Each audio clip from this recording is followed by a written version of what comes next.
Bienvenidos amigos, damos la cordial bienvenida al psicólogo clínico Javier Giovanni Briceño. Él también es especialista en terapia cognitiva, terapia de conducta, a quien le damos la más cordial bienvenida.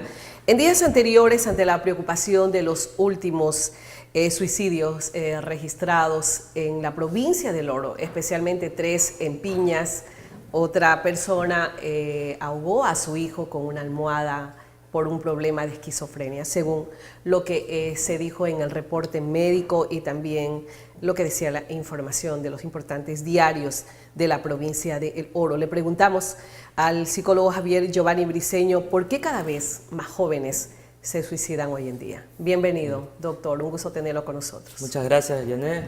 Gracias por el espacio para poderme comunicar con la gente.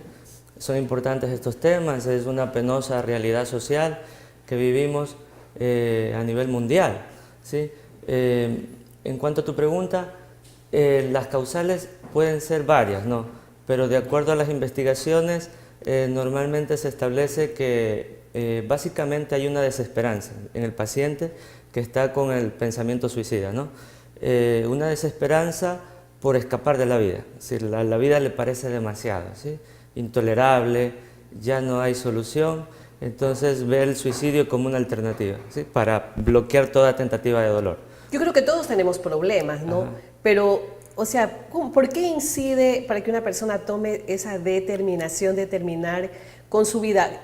Depende de cómo usted tome los problemas. Tenemos problemas, digamos, de estrés, problemas de salud, problemas amorosos, problemas sociales, o sea, tantos problemas que podemos tener en los seres humanos. Pero ¿por qué hay conductas de personas que toman la determinación de quitarse la vida? ¿Qué es lo que nos hace diferentes? Claro, eso en cuanto a tu pregunta es muy importante. Mira, por los años 1950 había un psicólogo que se llama Abraham Maslow, ¿no? Él escribe el primer libro y lo pone así en la portada, pone unos bebés totalmente rosaditos, ¿no? Y en la parte posterior pone unos viejitos, ¿no? Muy deprimidos, con la mirada abajo, y en líneas grandes en la mitad pone ¿qué ha pasado? O sea, de bebé estamos sonrientes, estamos felices, llegamos a una edad adulta y nos deprimimos, ¿no? Ya. Entonces, uno de los factores que pueden hacer que la persona tenga un mayor equilibrio a nivel emocional y mental es lo que se conoce en psicología clínica como la autorrealización. Esto quiere decir desarrollar tus talentos naturales, tus potencialidades, vincularte en tu vocación, en lo que más te apasiona en la vida. Lamentablemente no todos llegan a esa dimensión por determinadas circunstancias, ¿no? Actualmente en psicología clínica hay unas investigaciones muy interesantes, ¿no? Que establecen que el mediador entre la patología y la salud es nuestra personalidad, ¿sí? ¿Y qué podemos entender por personalidad? Nuestros recursos de afrontamiento. Es decir, ¿cómo afrontamos las situaciones? exactamente, cómo afrontamos la situación cuando hay una adversidad, porque las adversidades las encontramos toda la vida, ¿no es cierto? Todos los días, a cada Todos los instante. días. Lo que marca la diferencia son nuestros recursos de afrontamiento, ¿sí? Entonces, cuando tus recursos de afrontamiento son desadaptados, son rígidos, son limitados, tienes posibilidades altas de crear patologías emocionales, mentales, ¿no? Como la depresión. Entonces, lo que te dije al comienzo, la desesperanza, cuando la desesperanza te invade, que es el elemento fundamental para que una persona llegue al suicidio, es la desesperanza, ¿sí? Ese deseo de escapar de la vida, ¿sí? De mirar el suicidio como una alternativa para bloquear toda tentativa de dolor. Cuando el suicidio se da a través de esa sintomatología, el tratamiento tiene que estar focalizado en intervenir esa desesperanza del paciente, ¿sí? Es decir, generar expectativas positivas para la vida, ¿no? Otras causas pueden ser una realidad económica difícil, una pérdida de un familiar significativo. Cuando hay esas causas, hay que hacer algún tipo de trabajo social, pero pueden haber otras causas, ¿sí? Pueden haber un sistema de creencias distorsionado, ¿sí? Irracional, sesgado. Cuando hay esas causas, hay que trabajar en el sistema de creencias del paciente, ¿sí? ¿Cómo podemos identificar eso? Usted dijo una palabra clave, yo la considero, una frase, los recursos de afrontamiento. ¿Cómo, o sea, cómo podemos eso nosotros, cuál es la palabra correcta? ¿Cómo puede cada persona tener esos recursos justamente? ¿Cómo poder incrementarlos? ¿Cómo poder fortalecer esos recursos de afrontamiento ante una crisis? Porque no todos pensamos igual ni todos actuamos igual. Sí, sí. Esto depende mucho de los factores sociales, esto depende mucho de la familia, esto depende mucho de tu estado emocional, de tu psiquis, no sé, se me ocurre tantas cosas, ¿no? Porque hay gente que de repente perdió la visión, veía completamente bien, perdió la visión y de repente se quedó ciego y hay gente que es orgullosa, hay gente que tiene una autoestima súper elevada, es gente que sabe sobrellevar un problema, pero hay otras personas que perdieron un ser querido o bien le encontraron una enfermedad catastrófica, incurable y toman otra determinación. O sea, ¿cómo podemos lograr manejar esa, poder de esa manera afrontar problemas como esos? Sí, mira, hace más de 2000 años, ¿no? Había un filósofo que se llamaba Epícteto, ¿no? Él dijo una frase interesante que puede de alguna manera responder tu pregunta, ¿sí? Él decía, los acontecimientos no perturban la mente del ser humano, ¿sí? Lo que perturba es la manera como tú los miras, ¿sí? Entonces, por ejemplo, yo tuve un caso de unas gemelas, ¿no? De 16 años, ¿no? Llegaron a mi consulta, entonces la una se llama Adela, ¿sí? Y la otra se llama Adriana. Entonces, resulta que ellos un día van a una fiesta, ¿no? Y salen a recibirle las amigas, ¿no? Y al momento que salen a recibirles, el grupo de chicas le dice, Adela, pareces un cerdo, te has engordado, ¿no? ¿Sí? ¿De acuerdo? Te has engordado demasiado. Y Adriana, entonces le dicen, tú también estás gorda. Pero resulta que Adela coge, se dice a sí misma, qué horror, estoy demasiado gorda. Entonces, da media vuelta, coge un taxi y se va a la casa. Y pasa deprimida en el cuarto. ¿Y Adela?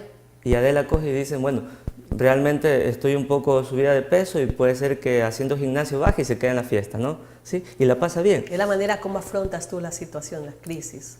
Claro, la manera como tú interpretas, o sea, eso de ahí, en cierta forma, es una verdad, ¿no es cierto? Pero conviene tomarla con cierta cautela, ¿no?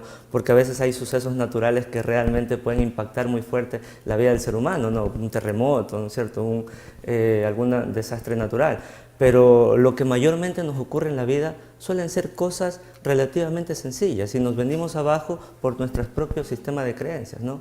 Por la manera como interpretamos. Generalmente solemos crear catástrofes, ¿no? Cuando sucede una adversidad, decimos qué horror, qué terrible, no lo puedo soportar. Entonces con esas creencias nos autosaboteamos, ¿sí? Y nos venimos abajo nosotros mismos, ¿sí? Por eso es importante aclarar eso y de pronto lo más ideal sería que tengamos un sistema de educación que esté enfocado a que nos ayude a procesar bien la información, ¿sí? Qué bien. ¿Cómo se lo hace para procesar bien esa información? ¿Qué tan necesario es la familia? ¿Y cómo la familia puede identificar, padres y madres, pueden identificar un joven que tiene ese tipo de inconvenientes? Hemos escuchado, oye, tal persona se quitó la vida, pero ayer estuvo que sonreía, que hablaba, que conversaba, que vamos a ir a una fiesta y de repente terminó con su vida. O sea, ¿cómo poder a los padres de familia guiarlos y decirles cómo identificar si tienen un hijo con un problema así y con pensamiento suicida? Claro, la clave, o sea, cuando una persona está con una idea suicida, ¿no? La manifestación suele ser verbal, ¿sí?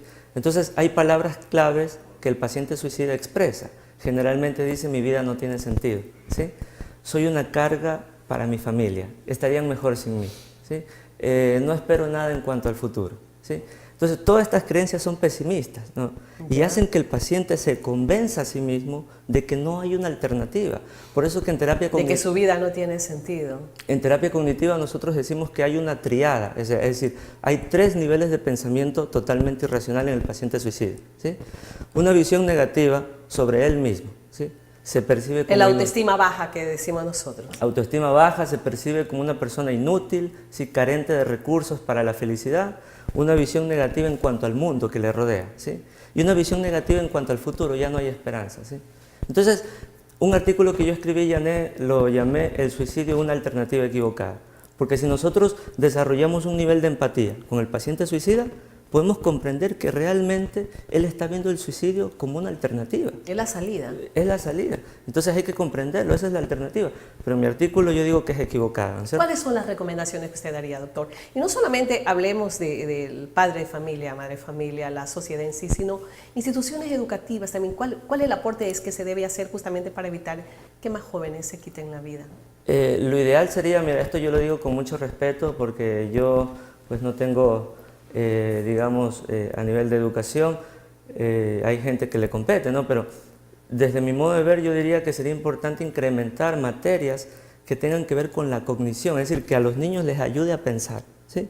A pensar con más realismo, a tener una secuencia lógica a nivel de las ideas, ¿sí?